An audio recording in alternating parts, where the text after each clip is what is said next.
नमस्कार, मैं हूं डॉक्टर गौतम पांडे और आप देख रहे हैं जीपीएन बिहार का खास कार्यक्रम रूबरू द टॉक शो।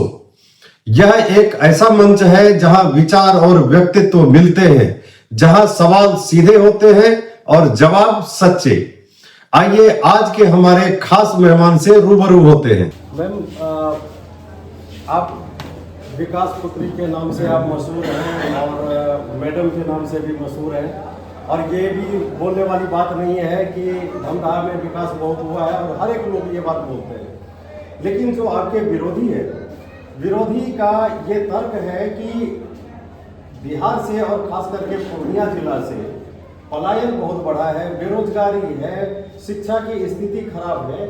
तो क्या आप कुछ बताएंगे अपने विरोधियों को और हमारी जनता को, हमारे दर्शक को, कि इस बेरोजगारी और जो पलायनवाद है इसको रोकने के लिए सरकार क्या कदम उठा रही है और आगे आप क्या करेंगे? देखिए, इतना आधारभूत संरचना का काम हो रहा है बिहार में, तो बिहार के लोग ही काम कर रहे हैं, चाहे जिस स्तर के काम हो। और बिहार में नौकरी और रोजगार भी 50 लाख हमारी सरकार देने का काम किया।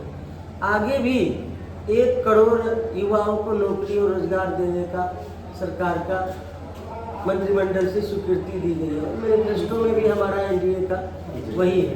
और हर जिला में एनडीए का जो मैनिफेस्टो है, जो मुख्यमंत्री जी का संकल्प है, हर जिले में इंडस्ट्री लगेगा, फैक्ट्री लगेगा, ताकि आगे अधिक से अधिक रोजगार का सृजन हो। ये लगातार काम चल रहा है, कोई एक दिन का काम नहीं है। कहाँ से कहाँ बिहार को लाने का काम हमारे मुख्यमंत्री नीतीश कुमार जी ने किए थे। और उसी राज्य में फिर आरजेडी के शासनकाल में फिर बिहार की जनता नहीं जाना चाहती है। जो अराजक स्थिति थी, जो आतंक राज था, जो भय के साये में लोग जीते थे, जाति धर्म मजहब में लोग जकड़ गए थे, वैसी स्थिति बिहार में फिर लोग देखना नहीं चाहते। सभी लोग सजग हैं पूरे बिहार में, धमदाहा में।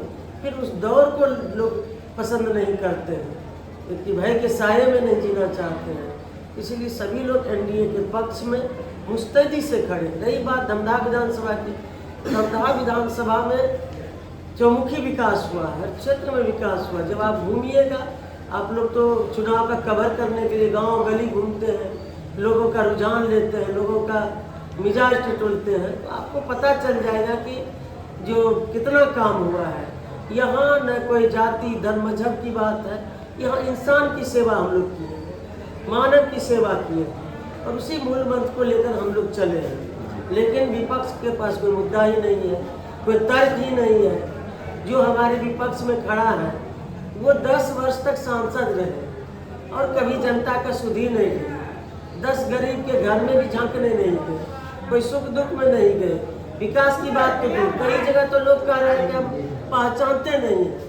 तो ऐसे लोग जो अपने आप में धमदाहा विधानसभा में सवाल है, वो खुद सवाल है कि आपको 10 वर्ष हमने मौका दिया, आप झांकने तक नहीं आए, मिलने तक नहीं आए, तो विकास तो क्या करेंगे? तो ये तो अपने आप में सवाल है। वो सवाल दूसरे से क्या पूछेंगे? पहले अपने सवाल का जवाब दें, 10 वर्ष का हिसाब दें।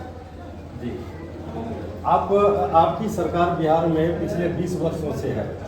सर, आप 5 बार की आप विधायिका हैं धमदाहा से, और खाद्य और उपभोक्ता संरक्षण मंत्री भी है।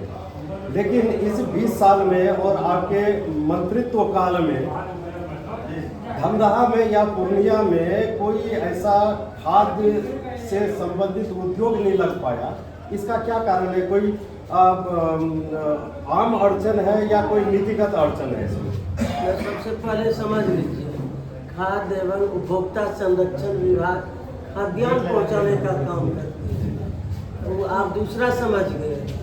वो ये डिपार्टमेंट जो है खाद्य एवं क्या कहते हैं प्रसंस्करण विभाग जो है, वो अलग है। अच्छा। ये हमारा जो डिपार्टमेंट है, ये सिर्फ खाद्यान्न पहुंचाने का काम करती है। उसमें गुणात्मक सुधार हुआ है। तो इस डिपार्टमेंट में तो जब 6 महीना पहले, तो जब आरजेडी की शासन थी, तो 6 महीना तो अनाज नहीं मिलता था। आज गुणवत्तापूर्ण अनाज सही समय पर सभी जो लाभुक है उन तक हम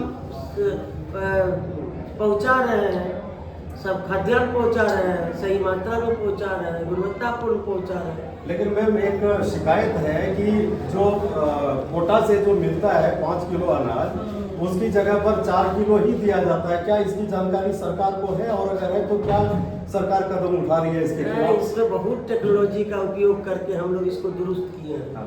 जब आरजेडी के शासन में 6-6 महीना अनाज नहीं मिलता था, आज हम लोग महीना महीना अनाज दे रहे हैं।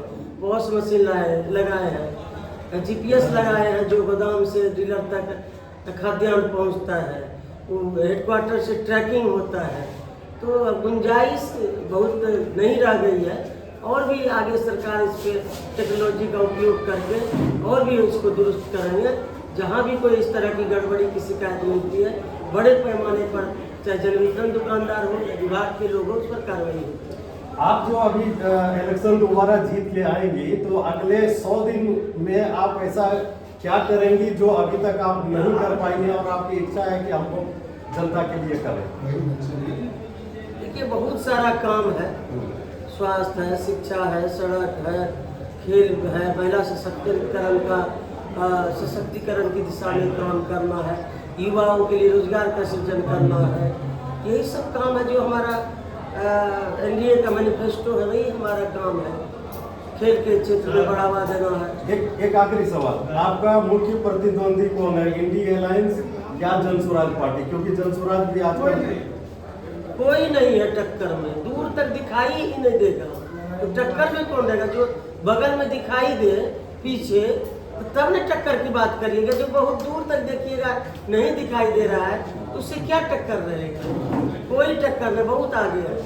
आपका बहुत बहुत शुक्रिया मैम, आपने व्यस्तम टाइम में से थोड़ा सा टाइम हमारे लिए निकाला। आपका बहुत बहुत धन्यवाद, और हमारी शुभकामना आपके साथ में। चलिए, बहुत धन्यवाद कि आप भी कवर करने के। तो ये थे आज के हमारे विशिष्ट मेहमान।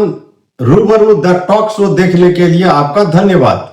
वीडियो को लाइक करें, शेयर करें, और ऐसे ही शख्सियत से रूबरू होने के लिए चैनल को सब्सक्राइब करें। अपना फीडबैक कमेंट में जरूर दें। अगली मुलाकात में फिर हाजिर होंगे एक नए मुद्दे और नई शख्सियत के साथ। तब तक देखते रहिए GPN बिहार, सच्ची बात, सटीक विश्लेषण। Good bye.